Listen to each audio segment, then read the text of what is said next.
My guest today is, well, I haven't asked you where you're coming in yet from, but we got to know each other a couple of months ago, and I said, hey, I got to have this person back. So my guest today is Kristina Mand-Lakhiani. She's a co-founder of Mindvalley. We're going to talk a little bit about Mindvalley, and she's the author of Becoming Flawesome. And I think that is just the most intriguing title, and we're going to talk about what it means to be Flawesome. I know we're going to talk about that, Kristina. So good to have you on today.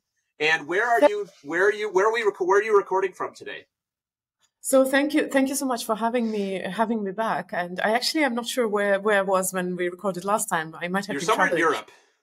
Yes, I actually suspect it was Paris, but I'm in Estonia right now, and that's where I live.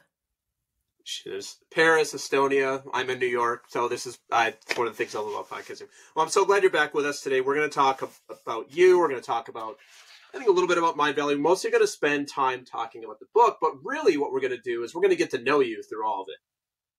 Thank you. That's exciting. All right. Yes, I know. Well, most of my guests think it's exciting. Sometimes some people are a little scared, but here we go. A little scary, a little fun. So, Kristina, first question for you. What's something that you nerd out about? Nerd out about? So many things. Well, if we take like just the pleasurable things and activities, I really love reading classical literature. It's just something which is the best pastime. I love music, but I love music in the sense where, it's being explained to you mathematically. So I love solfeggio. I know it's a very bizarre thing to love, but I love when my music teacher tortures me with, now sing the notes and things like that. I love science, all kinds of science. I used to love physics and astrophysics when I was younger, but then life took its own course and it stayed in my childhood. But I'm always very excited about this kind of things. I actually love all sorts of movies with my children. Yeah. I know it's not very fashionable nowadays. People think that it's a waste of time, but I think a waste of time is never a waste of time. No. Now, what else? I love, everybody loves traveling. I love chocolate. Chocolate, there you go. Okay.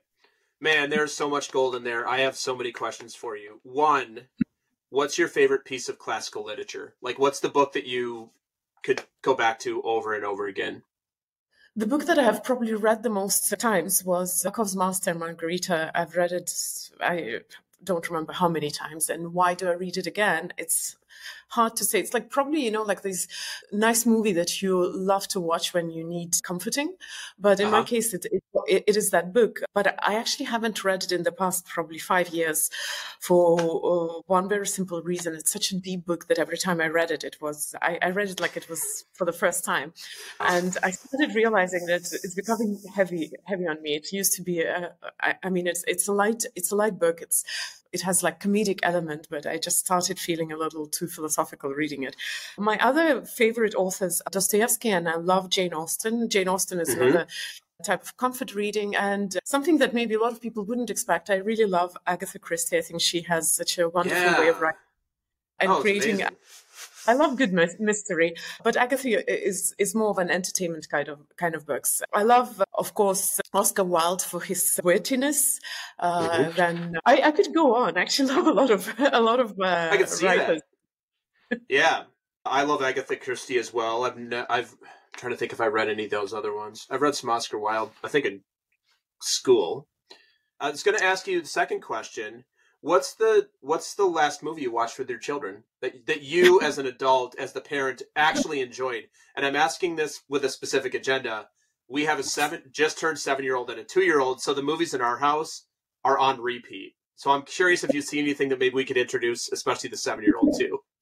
I don't think that will work. Actually, my taste in movies is not as sophisticated as it is in books.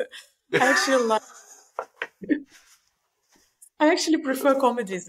I appreciate deep philosophical movies that make you think, but I truly enjoy movies like, I'm sorry, they're a little violent, but Equalizer. Yeah, Equalizer. I like those too. I found it so satisfying, seeing the bad guys punished. So Denzel Washington killing people. Yes. I'm sorry, but it's there's sometimes there's pleasure in imagining things which are unimaginable in real life, and seeing someone evil being punished in a very with good taste. It is always satisfying. But yes, I enjoy because I have children who like adventure and Mhm. all sorts of I've seen all the Marvel movies, of course DC. Yeah. I've seen X-Men, but you name it, everything. Because of the children, they took it upon themselves to educate me in the long days of COVID. Yeah, there you go. So you're now a superhero. You now know a lot about all the superhero universes. That's funny. All right, Kristina, we're gonna take a look at next is your comfort zone. And as we talk a little bit more about Mindvalley, this is one of the things in Mindvalley is it's a personal development platform, a lot about these sort of things. You said you like psychology, so this is going to be a question I think you're going to understand. I want to ask you about something that is inside of your comfort zone, and that it's outside of somebody else's. Oh, I would say that and it may sound a little bit unusual, but being uncomfortable is inside of my comfort zone. Mm-hmm. Mm-hmm. I've had a few guests answer this, and I always like to ask what you mean by that. I mean that, of course, we have to define what it means to be uncomfortable. Yep. And there are certain types of discomfort which I absolutely do not like, and they are not in my comfort zone. And an example would be I don't like dentists. Yeah, no, me either. That's inside somebody's comfort zone. But when it comes to, because we maybe should take a step back and ask, why do we even get ourselves outside the comfort zone? The paradigm nowadays is that if you want to grow, you need to get outside the comfort zone, which is true. Mm-hmm. But then the question is, how much of being outside comfort zone is too much? And then I remember having a conversation with Branson, who is known for having done a lot of crazy things throughout his life. Oh, Richard Branson, yeah. Yeah. That was a few years ago when he was already 60-something at that time. And he said, he said it actually in passing. We were talking about something completely irrelevant, but he said in passing, it was in the days when I was younger and stupider and actually did a lot of crazy, like risk my life unnecessary. And it kind of caught my ear. I didn't go deeper into that conversation, but we sometimes romanticize the idea of getting outside the comfort zone to the point where we stop understanding, is it necessary? Is it productive? Or is it just being outside the comfort zone for the sake of being outside the comfort zone? I'm comfortable with discomfort as long as that discomfort is necessary for my progress and for me to achieve certain goals that I have. But if that discomfort is for kicks or for anything else, I'm not as comfortable with that. And very often I would say no rather than yes, because I always ask myself a question, do I really need this? There are circumstances where you might want to do something uncomfortable just for the sake of expanding your comfort zone. But sometimes people kind of try to push you into things that you don't want to do. And if it is not productive, it is not making you braver, stronger, if it's not moving you towards goals, then I would rather say no.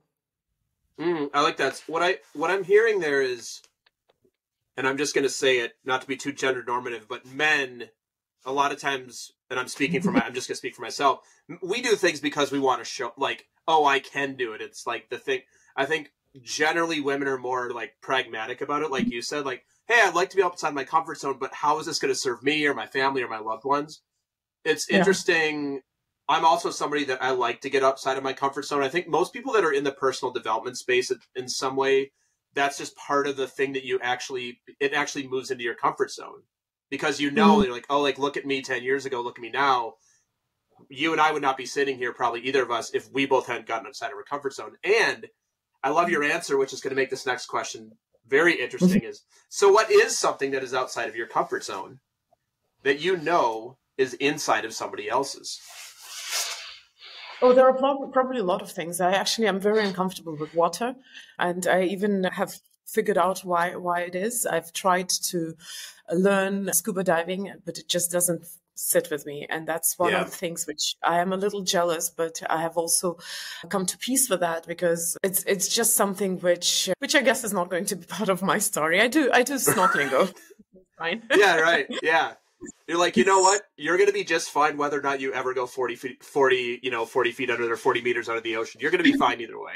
Yeah, I I'm with believe you. so. And it's okay. There are things which we have to come to peace with occasionally. Yeah. What else am I uncomfortable about? What is the first thing that comes to my mind? But probably quite a lot of sports which are intense. I wouldn't want to do them just for the sake of doing them. I kind of get the mentality of men. And I think doing things just to prove that you can for yourself is also, in a way, it does serve the purpose. Because a man probably, and it's not just men, actually, some women do that too.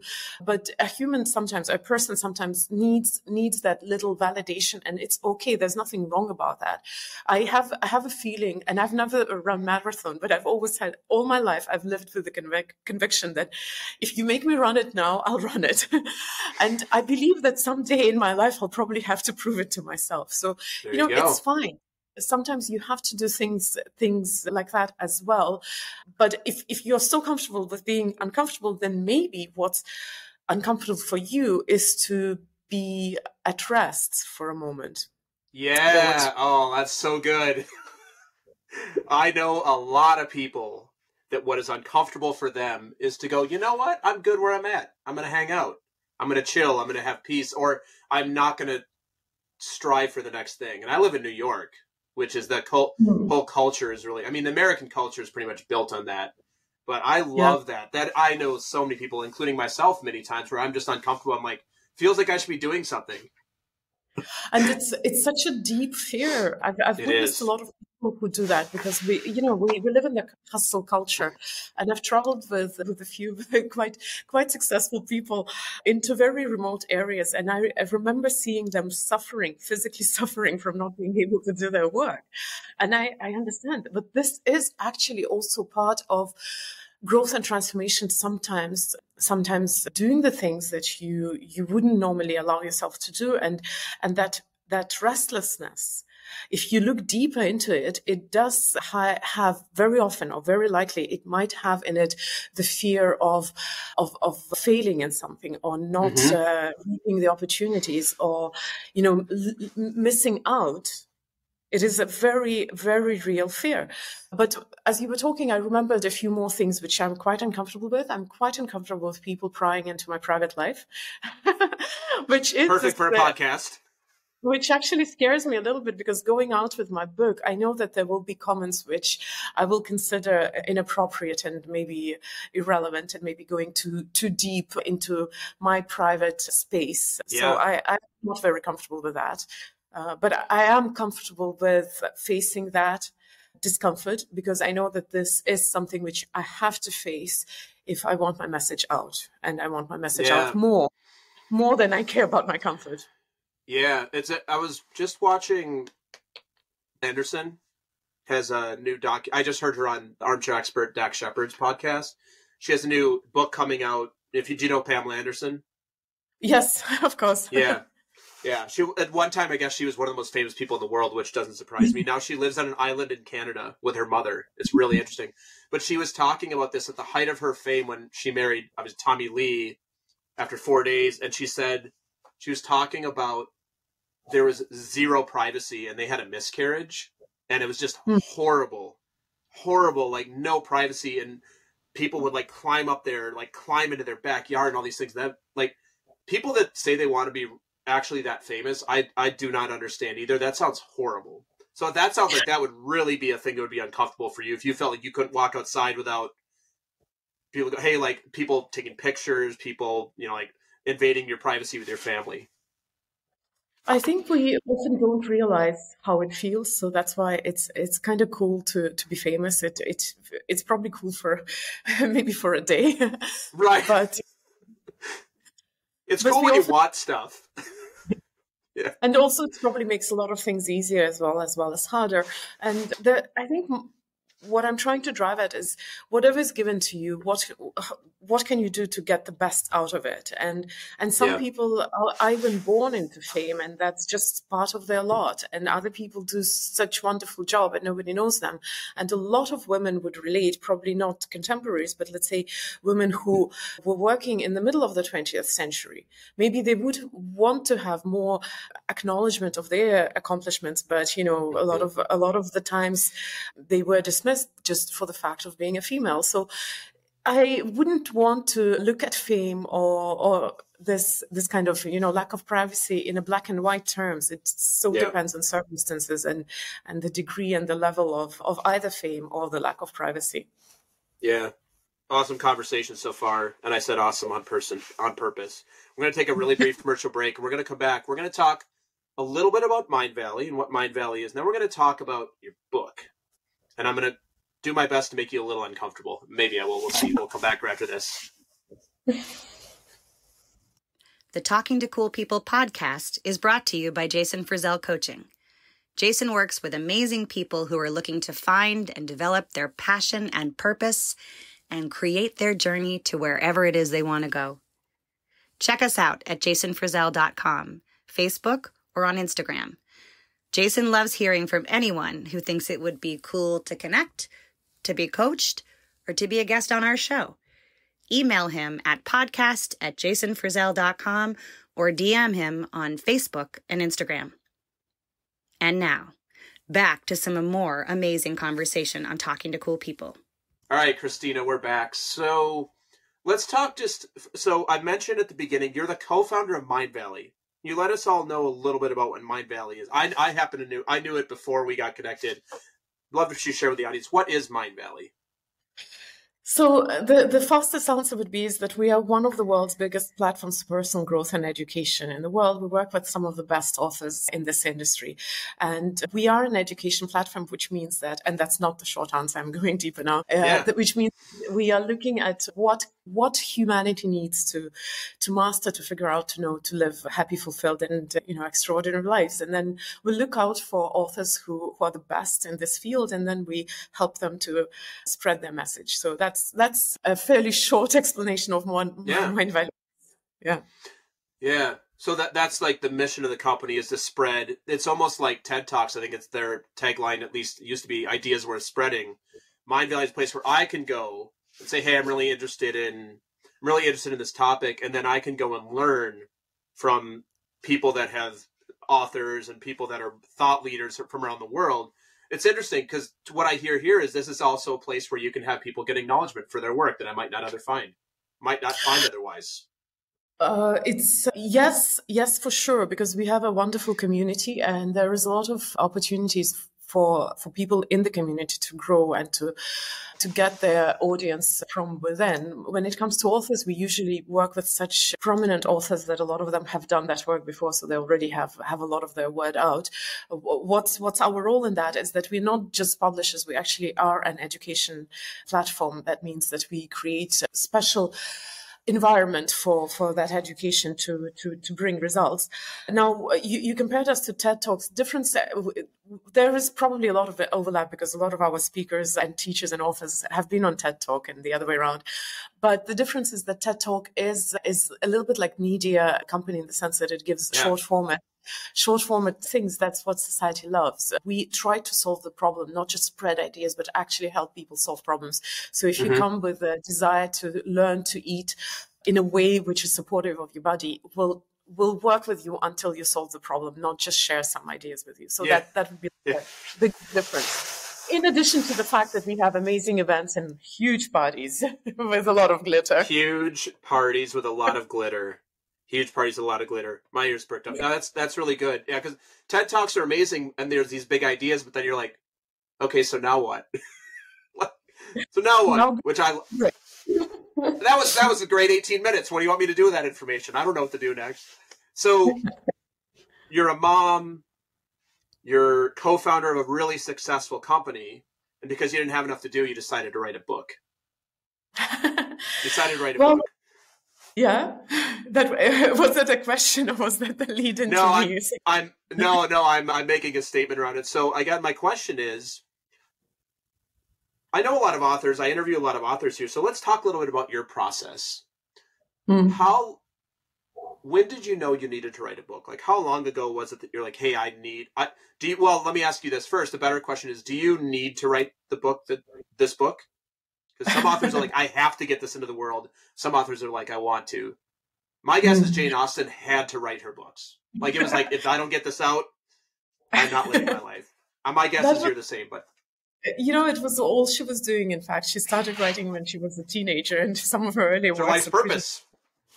Yeah, that's what she was doing. I wasn't a writer all my life. I did study in a school where we had way too much literature in the week, and we actually had it in 3 languages, to the point that I learned to read literature only in the original language, which is why I'm not very versed in Chinese and French literature. But that aside, these jokes aside, I think I probably always quite enjoyed the writing process. And, there is, in our life, we sometimes try to simplify and create a model, but in reality, there's so many factors that affect us. So on one side, so many people that I know have written books. So of course, that was something which was in the back of my mind all the time. It's like when you born to a family where everybody has gotten, let's say, a university degree or maybe even professors, you wouldn't even question. It would be just part of your reality model that, it's part of the path. This is the way. Go this way. You do. For me, having or writing a book was something that so many people did that I never questioned. I knew I had to, but it also was a very daunting idea because it's a different format. It's a lot of volume of writing, and it has to be in a like, holistic way, in a way. The closest I did was my university dissertations. These were forced. Then another factor was that being in that industry, of course, a lot of people say you have to write a book. It's the model, the business model. I just today I saw a funny ad which really caught my attention. The ad said, I replaced my marketing with a book. And I was looking at that and laughing because I'm marketing my book right now. And I realized that I have a book, but it's not a book until I do quite a lot of marketing on it. So it's a kind of like ironic situation. And I don't even want to go down this rabbit hole about how marketing is tricking us. But a more serious answer would be that you are right. I had to write the book, and it was like, when a woman gets pregnant, the baby is conceived. At some point, it's going to come out. Whether the woman likes or not, whether she's ready or not, it's coming out. Yeah. Very often quite violently. Yes. So I have to admit that was my case. When I sat down writing, there was no stopping. It was like it started and it just had to come to a logical stop. And also, if you know my personality, I would never write a book because I have to, in the sense that somebody tells me I have to. Yeah, I can see that. Yeah, I can't not. That's the only reason for me. Yes. Yeah. All right. So, Flawesome. Let's talk about the concept of Flawesome. What does that mean? Flawesome, in essence, means it means being imperfect and reveling in your imperfection. I love that. But that's like a generic definition of Flawesome. In my book, I actually avoid describing the Flawesome, but I do ask a reader at some point to sit down and write down their thoughts about what would make them Flawesome. Because I think that Flawesome, in a way, like the word authentic, doesn't have one clear definition. You can give it a somewhat clinical definition. It means being true to yourself. It means being imperfect and seeing that as, well, imperfectly perfect. In a way, your perfection is in your imperfection. But what does it mean in particular for each individual reader? It's not in my power to say, because the only person who can define your Flawesome is you. And that's why I don't go into very deep definition of Flawesome, although the whole book is essentially about that. But I also think it's this interesting thing in our industry. We are a little bit obsessed with simplifying things to the point where you have to spell everything out. I think a lot of the best things are a little bit between the lines. You kind of get it, even if you're not talking about that directly. So that's the point of the book. I'm trying to get my reader to feel it in the way that nobody will ever shake them from their conviction that I know what it means to be flawesome. I know. Yeah. And I'm unapologetically flawesome. Yeah. You're really speaking my language. I've joked about this many times on the show.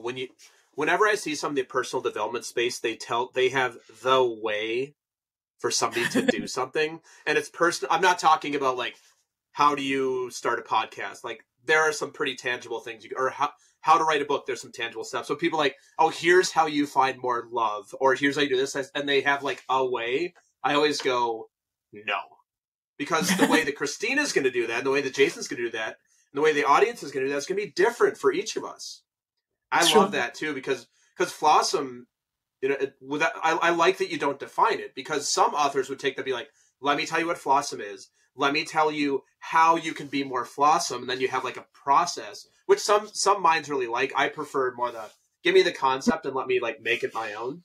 I can't wait to read it. I just think this is such a cool concept. And as a fellow parent, this is interesting as a parent too, where most of and I'm in the United States, the education systems in the United States don't really want you to be flawesome. They're like, the right way to do it. I don't know if it's like that in Estonia, but like here, generally, most normal education, like, junior high, high schools, here's the way you do it. Here's the right way to do it. And then what happens a lot, and you can read about this, the U.S. education system, is you read about it, and then people get out in the real world, kids get out in the real world, and then they go, wait a second, this isn't really how it works in the work environment, and then they take some 5 years to catch up. So I'm just thinking thinking out loud with you as a parent, like encouraging your children to be flawesome. I love that. It's very tempting to blame the system for things that are right now, and it's a natural consequence of how humans evolve and grow. Of course, we need tutorials. Of course, we want to know the way, and we want someone to solve it for us. And while I don't know American education systems close enough, so I am not going to defend it. Although I believe, having lived in different countries and having been educated in the Soviet system, I believe it's not as bad as it can get. No, I would say that's probably true. That's all perspective here. but that aside, because in Soviet Union the indoctrination and the brainwashing was on steroids. Yes. But that aside, we also have to remember that how things evolve is when somebody does things differently. How evolution generally happens is that, there are these species who all have the same features, but then one of them has a mutation which actually gives that species an advantage. And very often we don't realize that trying things, risking, going out and doing things in a new way is very often that mutation which is required for you to thrive and to maybe have an advantage. But it is just so much easier to follow the rules. And I know that why I'm saying that. I know that is because in Soviet Union, Soviet Union was a very prescriptive country, mostly because how many things were forbidden. So you couldn't do business. It was illegal. You'd end up in jail. You couldn't say certain things. You couldn't do a lot of things. You couldn't travel. So many things you couldn't do. So it was very prescriptive. And you know what's the worst thing? That when Soviet Union collapsed in the 90s, there was a huge generation, not huge, one whole generation, maybe two, who suffered. Because for them, the choice and the responsibility to make their own decisions was overwhelming. They got used. They got used to being prescribed. And it is a much easier life, which is why a lot of people come. How do I live happily? How do I, how do I stay true to myself? There are no recipes in life. And I've been in personal growth for 20 years. I know so many teachings, and I can tell you one thing, there are no recipes in life. As much as you would want to cheat yourself and say, like, I'm going to get this degree in personal growth and transformation. I'm going to be spiritual. And then I'll graduate and enjoy my life. It doesn't work like that. No, it does not. No, it does not. I love that. Well, I'm excited for you to have the book out in the world. I'm excited to read it. Congratulations. We were catching up before the podcast. writing a book is no small feat, both the writing of it, but then the business end of it, which we're not going to go into today, but the marketing of it and all the different things that go into writing books. So I just want to give you a congratulations on that. Kristina. Thank you. Yeah, Kristina, what would you like to ask me? I can answer for, and I'm a little scared, this could be uncomfortable. We'll see. Let's see what you got. She's got a devious look on her face right now, so we'll see what's happening. I'm quite sure a lot of people would have asked you that, so I'll retaliate and I'll ask what makes you uncomfortable. Yeah. I answered this a few weeks ago for my wife, and because my wife interviewed me for season 4, because season 3, I interviewed her. I said, it's about time. 150 episodes, I'm going to be thing. There's a lot of things that make me uncomfortable. One of the things that makes me uncomfortable is talking about money. And this is a childhood, the way I was raised thing, like having really flat talking about money. And it's really interesting. I spent 20 years in sales. So I have no problem talking about money when I'm selling something else. But when it's like people buying from me or I'm just uncomfortable talking about money. I grew up in the Midwest in America, and the culture I grew up in is like, you don't really talk about money. And then I moved to the East Coast where people go, hey, how much did you make last year? Like, that is not yes, right? And like and there's nothing wrong with that. It's just part of the culture. Just really not used to it. Yeah, like, hey, how much did you make last year? Hey, how did your company do? Hey, how much do you have in your 401k, or how much do you have saved for retirement? Some people will just ask you that. I'll be like, what? So that's one of the things I'm uncomfortable with. I'm uncomfortable with taking compliments. This is another thing from how I was raised. So I'm really working on this. And if anybody else listening can relate to this, of thank you. But it's like, oh, thank you. It's no big deal. Oh, you know what? It's the team effort. It's so easy. Like, I'm very good at giving other people credit, even when there is some stuff for me. I'm uncomfortable with, there's a third thing I'm really uncomfortable with. I'm really uncomfortable with people. So I'm a total extrovert. So I love most all people, which is why doing this podcast is one of the reasons I love it. What I get really uncomfortable with is when I just can't connect with somebody. If I meet somebody and we just can't, like you and I met, and I'm like, oh, like, I'd love to have you back on. This would be great. And my barrier to connect with people is pretty low, meaning meaning that I feel like I can connect to most people. But when there's somebody that I just can't get, or I can't see anything about them, like, makes me so uncomfortable because I make it about me. Oh, like, I'm doing something wrong. They should, like, it's like the likability fact. They should like me.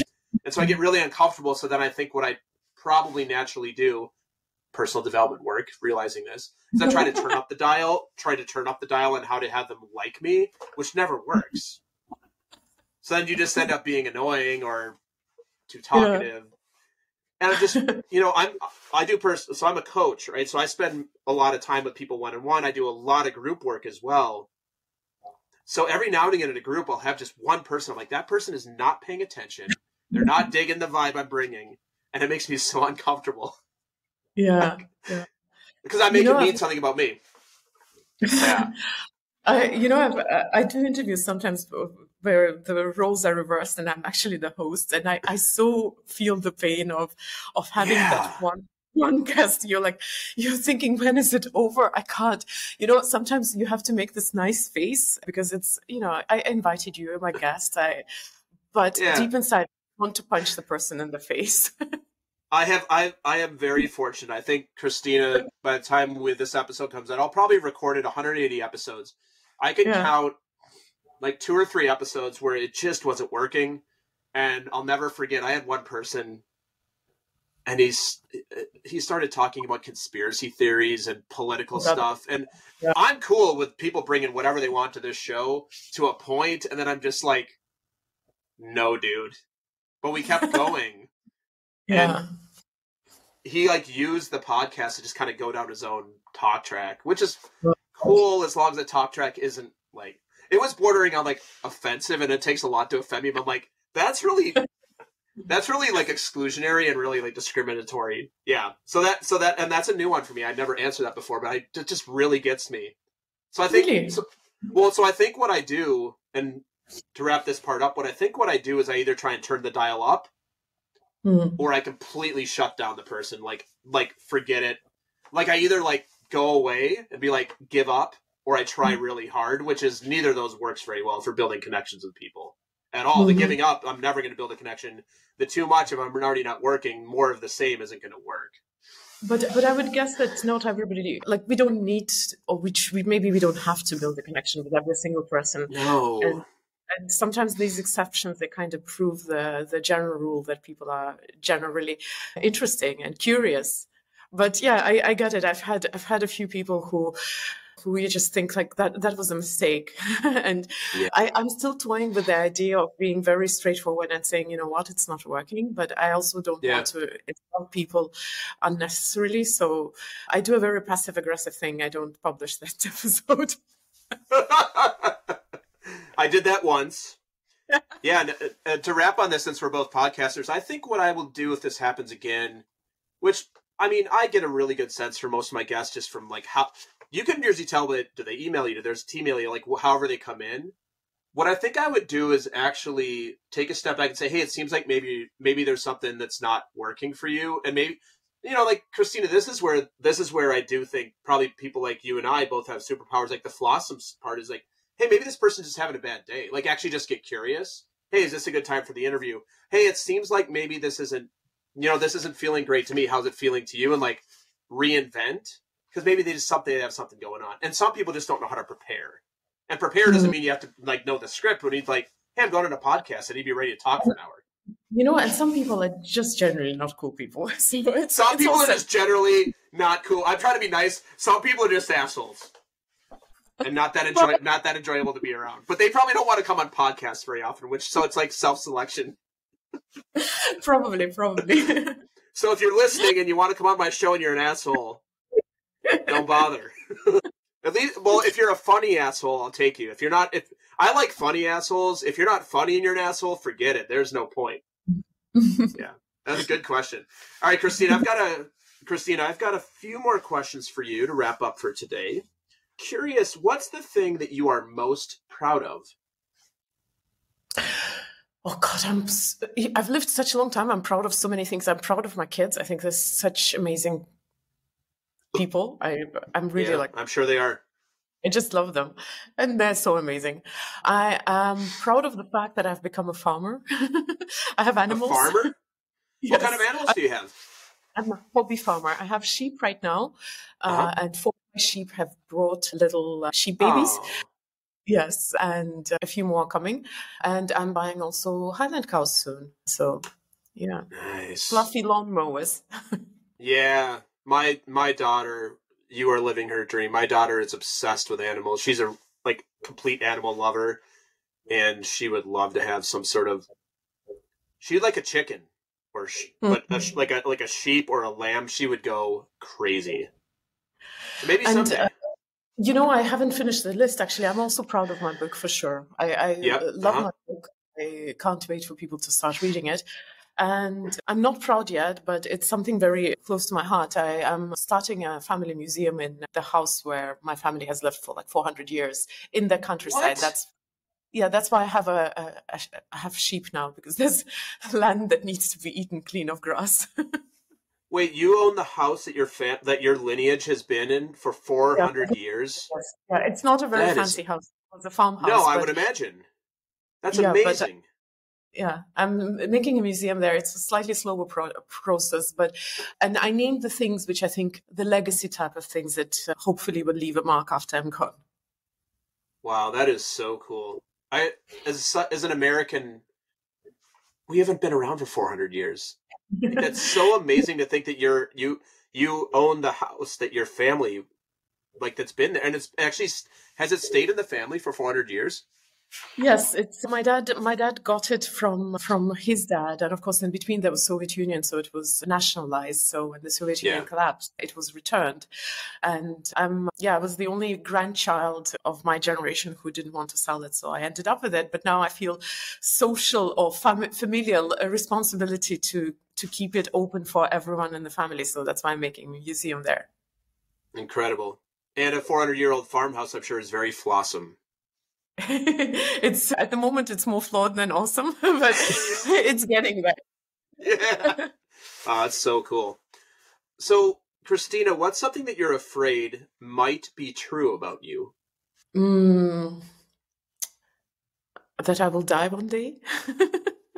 I think that's likely. Statistically very probable. Yeah. And yeah, this is the area. I mean, the finality of life and time going in one direction is something which is probably the biggest philosophical research for me right now. It's I think when we're young, we never pause to think about the finality of life, and that's what I'm afraid might be true about me. Yeah, that's a big one. I think that's something that everybody listening probably identifies with. But yeah, and as humans, we're just built not to think about it until we have to think about it, which is a great way to cope with it. But it's also probably the blessing.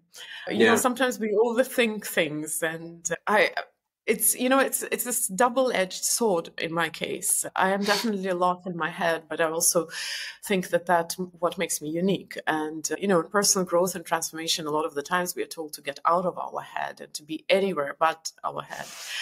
So I've embraced being in my head as my personal dragon that I'm trying to tame right now. And I have a lot of dragons to tame. Yes. Well, Kristina, I want to thank you for being on. I've got just a couple more things here. Life philosophy question. How do you see the world? How do you see the world? Yeah, how do you see the world? I see the world as a beautiful, wonderful place. I think that our planet is incredibly beautiful, incredibly fragile, but also incredibly powerful. We're just sometimes not aware of that, and we see the surface of it, which is why I actually love polar travel, because it reminds me of how tiny we humans are. But I also see people as beautiful creatures and intrinsically good and curious and wonderful. But unfortunately, we sometimes get a little lost in our problems. So I would actually, and I know that this question is coming, so I'll actually keep it, but it will answer that question as well. Yeah, okay. Sounds good. Well, let's talk about how people can learn more about you, learn more about the book, connect with you. So yeah, how can people find you, find out more about Mindvalley, find out more about the book, etc.? So Mindvalley is easy. It's mindvalley.com, and you'll find everything there. Our teachers, our authors, our events. You will occasionally see me there. But my book What about the glitter parties? You mentioned glitter parties. We got to know about the glitter parties. You have to attend events, and then if you attend an event, bring a costume, take costumes seriously. Costume? Oh, that sounds fun. And you could bring your own glitter, especially if you're into preserving environment. Not all glitter is good. I think most of the glitter is actually bad for the environment. I can imagine. they're rather, the biodegradable type. Bring a lot of glitter. A lot of glitter. Excellent. And then, sorry, and I interrupted you. And then the book. Yes. Where can people find the book? mindvalley.com/books/Flawesome, and I would recommend getting it from there, because it comes with a bonus, it comes with a 10-day program on self-love, which I recorded to accompany the book, because we are selling it before it launches. And excellent. Yeah, and for people to have patience to wait for the book to be shipped, it comes with a 10-day program. Yeah. Ooh. Oh, that's something I'm also uncomfortable with, being patient. Being a parent. Yeah, being a parent has helped a little bit, but I'm still quite impatient. Distraction works. Distraction and entertainment. Trust me, I know. Yeah, exactly. Distractions like podcasting and all the other things. Well, Kristina, I guess if nothing else works, shackles do. Shackles. I'll tell my wife. Lock the door and throw the key out. I'll tell my wife. She'll probably be like, "That's a good idea." Can I share a totally random fact? But apparently, research says that people who show the highest levels of self-control, or in other words, willpower, are the people who are exposed to the least amount of temptation. So willpower is nothing else but lack of temptation. Yeah, I love that. It's research. It's so true. No, but it's true. It's like, I'm sure you've read the study with the kids with the marshmallow. Have you ever heard about this study? Not only have I have seen videos of that, I've also heard, and I haven't actually gone deeper to research that, but I've heard that it's actually a very often misinterpreted study. But that happens to a lot of studies. Like, for example, the proverbial 10,000 hours is a misinterpretation of another study. Or the Dodson-Yerkes curve, which is talking about the mild stress is good for you. It's also a misinterpreted study. So I don't know about marshmallows, but I do know that if you don't have the marshmallows, you're probably much more patient. You're not going to eat it because it's not there in front of you. Yeah, exactly. You're like, I don't need the marshmallow. Well, Kristina, it was so good to have you on today and get a chance to connect. Congratulations on everything you've done, everything you're doing. Really excited to have this book out into the world. And last request for you, request, not a question, is I'd love if you would leave us with some words of wisdom. These could be your words of wisdom. They could be somebody else's. What do you have for us and for the audience today? Well, so I said this question is coming, so that also explains how I see the life or the world.